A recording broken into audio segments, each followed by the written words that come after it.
Once upon a time, there was a Chinese farmer who lost a horse, ran away. And all the neighbors came round that evening and said, "That's too bad." And he said, "Maybe." The next day, the horse came back and brought 7 wild horses with it. And all the neighbors came around and said, "Why, that's great, isn't it?" And he said, "Maybe." The next day, his son was attempting to tame one of these horses and was riding it and was thrown and broke his leg. And all the neighbors came round in the evening and said, "Well, that's too bad, isn't it?" And the farmer said, "Maybe."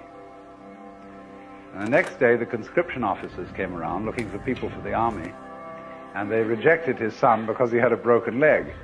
And all the neighbors came round that evening and said, "Isn't that wonderful?" And he said, "Maybe."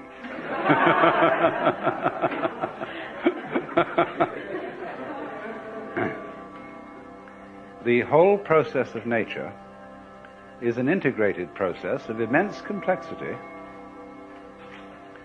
and it is really impossible to tell whether anything that happens in it is good or bad,